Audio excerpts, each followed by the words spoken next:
The midday sun beat down on Anele's back as she walked home from her college classes. The familiar route, usually bustling with activity, seemed eerily quiet today. A sleek black car slowed down beside her, a man behind the wheel. He had a kind face and a warm smile. "Excuse me, miss," he called out. "I seem to be lost. Could you tell me how to get to the city center?" Anele hesitated for a moment, her instincts whispering caution. But the man seemed harmless, and she prided herself on her helpful nature. Stepping closer to the car, she pointed out the directions, her voice clear and concise. The man thanked her profusely, then offered her a ride, claiming he was heading in the same direction. Anele almost refused, but the thought of the long walk ahead in the scorching heat tempted her. Just a short ride, she told herself, rationalizing against the nagging feeling in her gut. That decision, as innocent as it seemed at the time, would forever alter the course of her life. The moment she settled into the passenger seat, the car lurched forward, accelerating away from the safety of the familiar street. Fear, sharp and cold, gripped Anele's heart. The world outside the car window became a blur as the vehicle sped away. Anele's initial shock gave way to a surge of panic. "Where are you taking me?" she demanded, her voice trembling. The man, his demeanor now cold and menacing, ignored her pleas. He clamped a hand over her mouth, stifling her cries.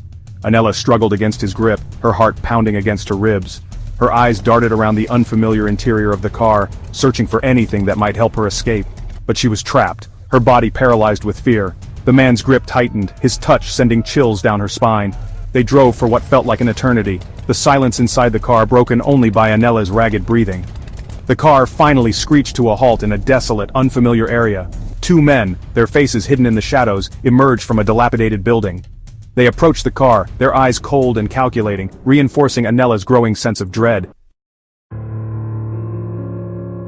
They dragged her out of the car, her cries for help swallowed by the oppressive silence of their surroundings. They shoved her into the darkness of the abandoned building, the door slamming shut with a resounding clang that echoed her despair.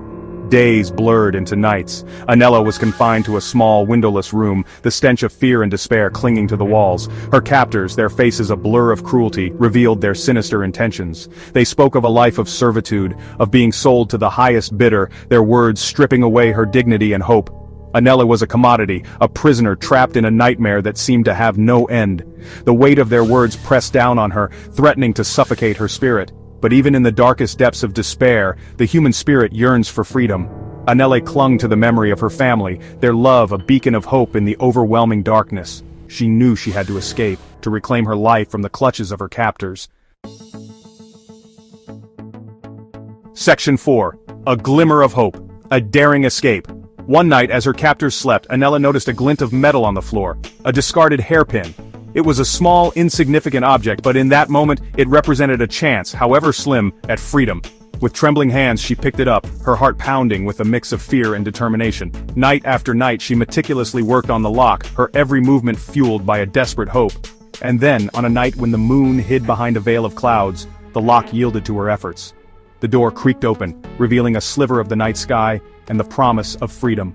Anele slipped out of the building, her heart pounding in her chest, each footstep a symphony of fear and exhilaration. She ran until her lungs burned and her legs ached, the fear of recapture spurring her on. Stumbling onto a deserted road, she flagged down a truck driver, her voice hoarse as she whispered her story. The driver, his eyes filled with concern, took her to the nearest police station. Her ordeal was finally over.